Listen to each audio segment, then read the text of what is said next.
Greetings, everyone. This is Fred Coulter. Welcome to Church at Home.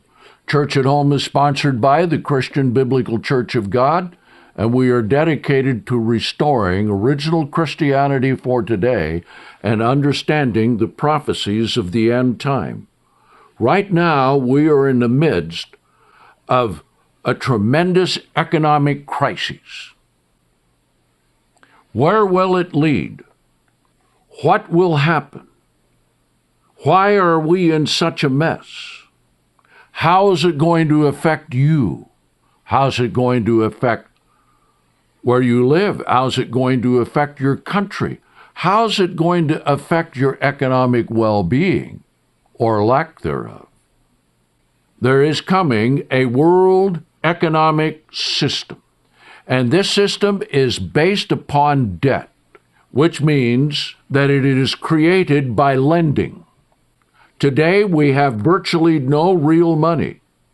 Please understand, the only real money is gold and silver. Now, there's paper money, but you read the paper money here in the United States, and it says this note, meaning borrowed money, is legal tender for all debts, public and private. Now, we are in such a system that, as we have seen in segment number 1, has been created by Satan the devil. And Satan the devil even offered all of this to Jesus Christ during his 40-day temptation, when he told him that he would give them all the kingdoms of this world and the glory of them, meaning everything about them. Their power, their armies, their finances, their wealth. If you will worship me. Well, Jesus said, "Get behind me, Satan." See, Satan has always wanted to replace God. And Satan is the one who has set up the whole system that we have today. And it's all based upon debt. And the banks lend money based upon how many debt notes they have. And here's one thing for sure that the Bible tells us concerning debt. Let's read it here. Proverbs 22 and verse 7. The rich rules over the poor, always has been, always will be, and it's not going to change. And communism and equal sharing never solved the problem. Now continuing, and the borrower is the slave of the lender. Are you in debt? Do you have a lot of bills? What happens when you don't have enough funds? And I won't call it money because it's not money. You look at your bank account and it doesn't say money. It says funds available. Now, you can write a check or you can use a credit card, and all of these are a numbering system. Want you to understand that. Everything today is transacted by digital numbering system. Very little so-called cash is used. Very few people really understand the value of gold and silver. And hardly anyone understands what is God's financial system. The bank's assets are mostly all debt instruments, meaning they hold a mortgage or they hold a loan paper. You borrowed money to buy a house, to buy a car, to buy other things. You make payments. There's interest to be paid. You have credit cards. You can buy this. You can buy that. Many people also have debit cards, which then is you have the one card and you use it instead of money. But it is all digitally controlled. Now, these are called the currencies of the world. Now, I've got a book here called The Single Global Currency, and you can go online and look up their website. This book was published in 2006.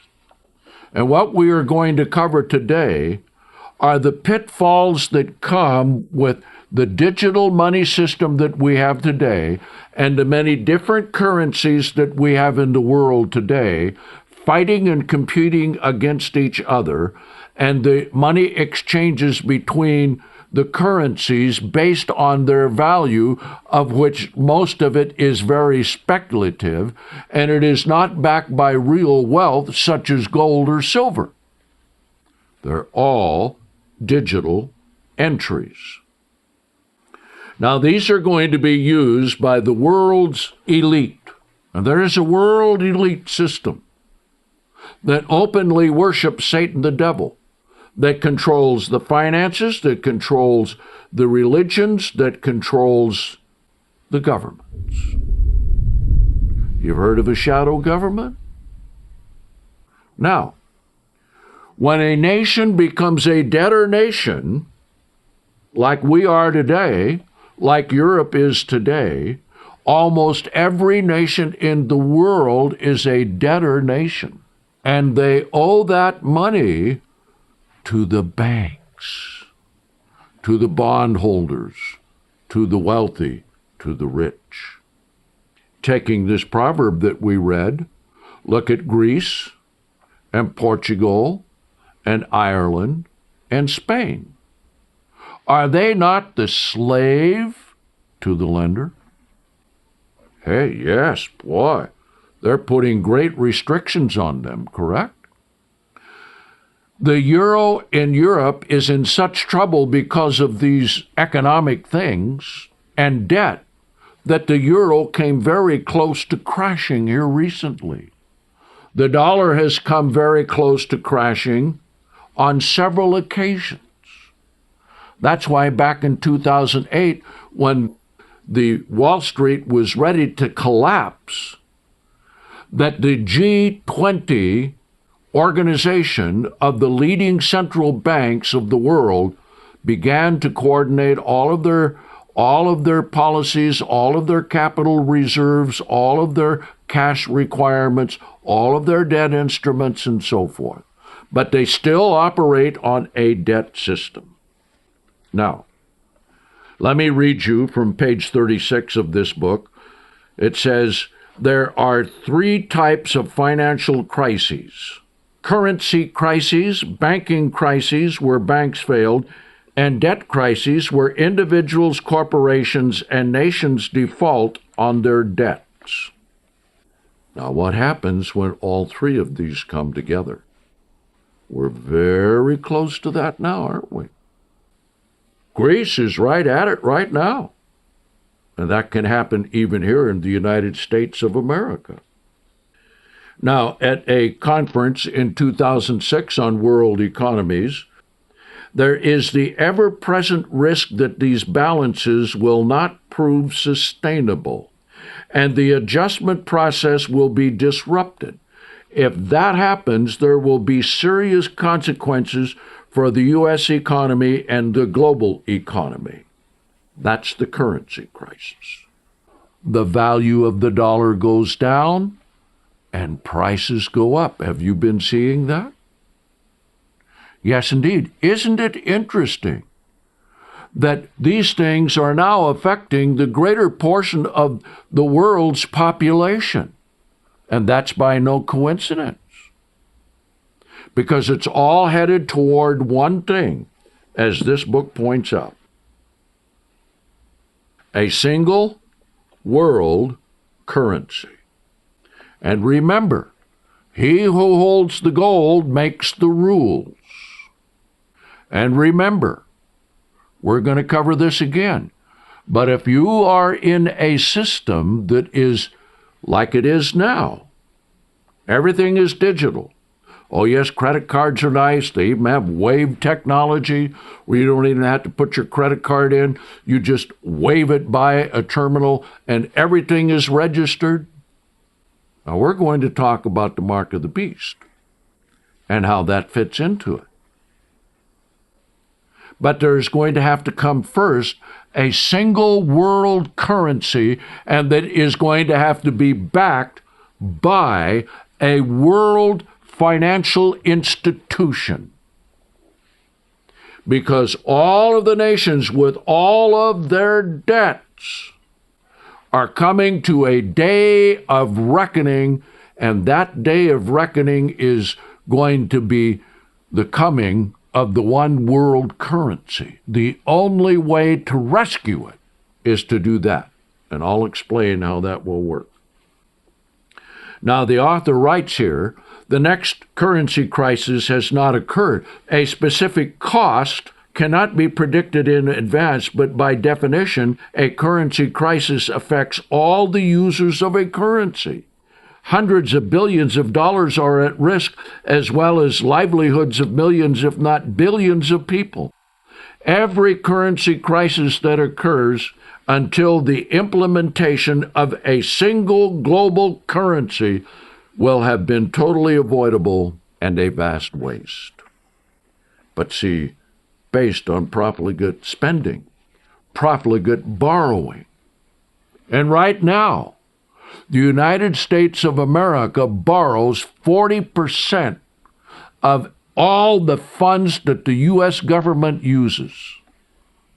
And there is coming a global world currency.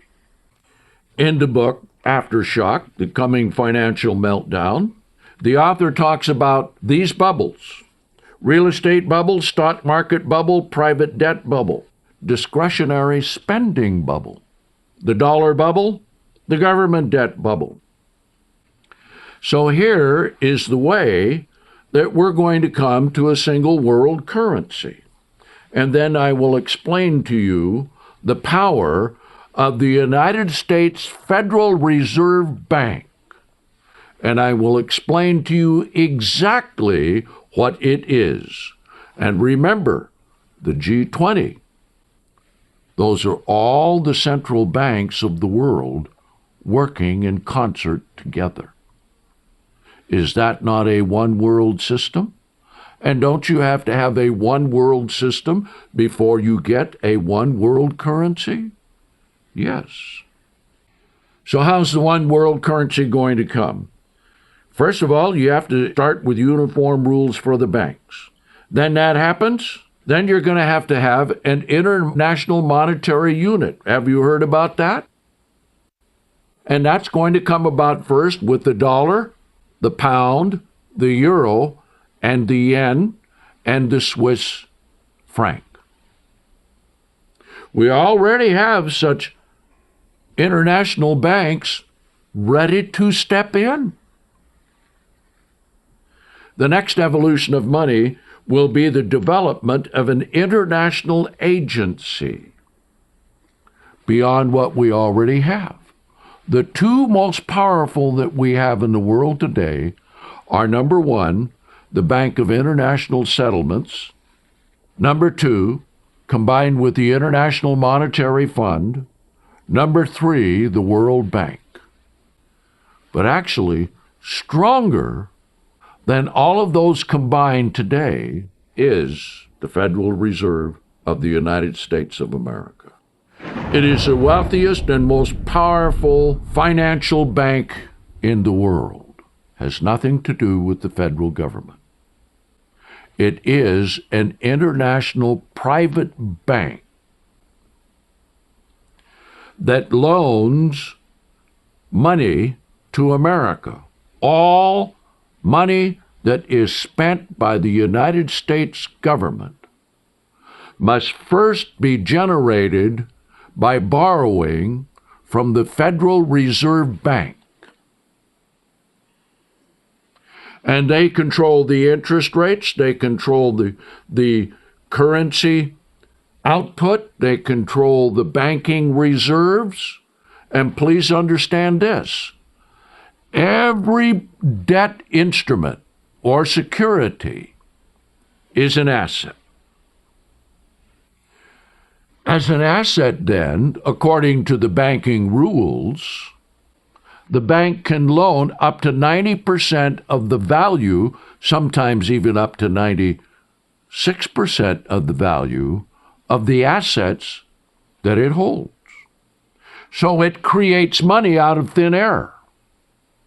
And then they loan this to the government, they loan this to individuals, they loan it to corporations, likewise with all the entire banking system. And remember, the borrower is the slave of the lender. Now, I want to talk about the Federal Reserve to give you an idea of the scope of its lending power. Number one, here's something that most people don't realize. The Federal Reserve owns what is called the Depository Trust Corporation. Have you ever heard of that? Probably not. What is it? Well, when they first conceived of stocks and bonds, the one who would want to buy them would receive an official stock or bond that was sealed, official, and they would hold them. So when they would buy it, then they would have to wait for the stocks or bonds to arrive. Now, since everything has been digitized for the past nearly 10 years, you no longer receive the actual stock or bond in your hand. Same way with houses, same way with cars. If you hold clear title to something, your house, or stocks or bonds that you hold in your hand, you have a lodal that is primary use, and the use of it is yours. The value of it is yours. The interest is paid to you. If you want to sell it, then you have to produce the stocks, send them out to a broker, and then sell them. But now with the digital system, all of this is eliminated. All the original stocks and bonds and all original debt instruments are deposited in the Depository Trust Corporation owned by the United States Federal Reserve. Now, all of those stocks and bonds that they hold in the Depository Trust Corporation are worth $24 trillion. Plus they hold approximately between 6 and 8 more trillion of United States government bonds that they have purchased. Now, remember the banking rule that I told you about. Let's put together all the other deposits that they have from other nations, which they do. Put together their control of the U.S. gold reserves, which they do. Put together all of the debt instruments that the Federal Reserve itself personally owns and holds. They have approximately $50 trillion reserve on which to lend money. If the Federal Reserve wants to loan out up to 90% of that $50 trillion in digital dollars, stocks and bonds that they hold, guess how much money they could loan with just a 10% reserve? 4.5 quadrillion. In other words, almost an unlimited supply. Now, this gives you an idea what's going to happen when there is a currency crisis and all of these notes then are transferred over to the international bank, the coming international bank that's going to be a combination of the 5 currencies that I mentioned: the dollar, the pound, the euro, the Swiss franc, and the yen.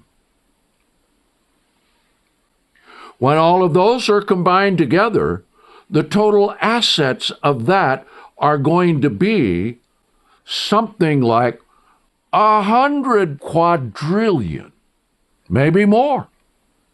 Now, When you trade stocks and bonds today, you only have beneficial use of it. Just like if you buy a car and borrow the money to buy it, the title goes to the note holder. He holds the note. That is an asset to him, which then he can again loan out money and multiply and multiply and multiply this, and that's how the whole debt system works.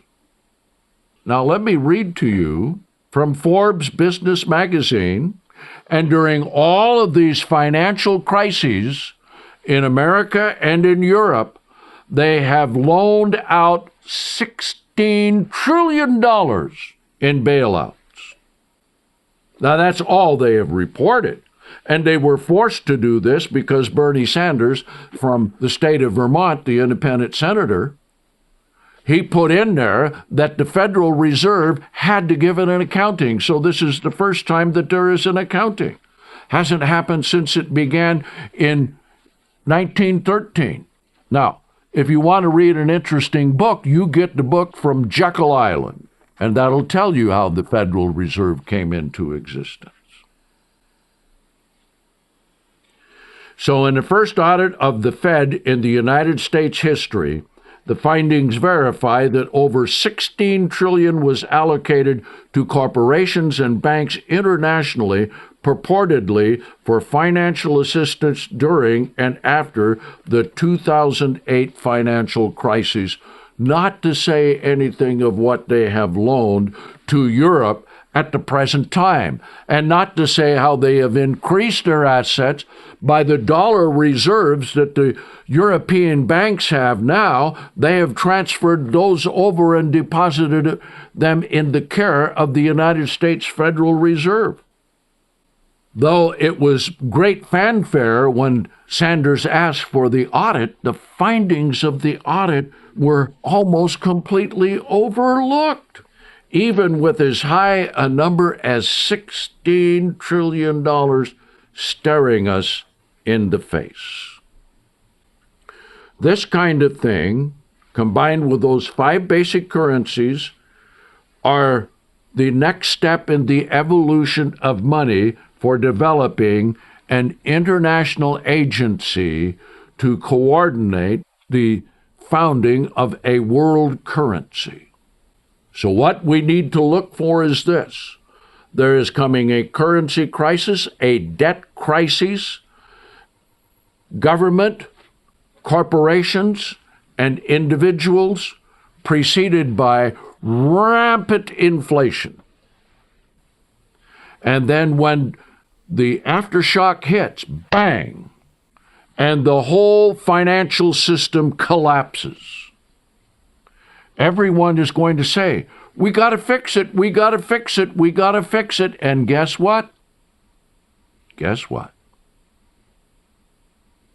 The central banks will say, we have a plan. And they will establish the World Bank. So there are many ways you can check out on this for the truth of it. But this all fits into the prophecies that we've covered back in Revelation 13. Now, in the next segment, we will get to it and see what else is being planned and worked out for the coming mark of the beast. So once again, thank you for inviting me into your home. So until next time, this is Fred Colder saying, so long, everyone.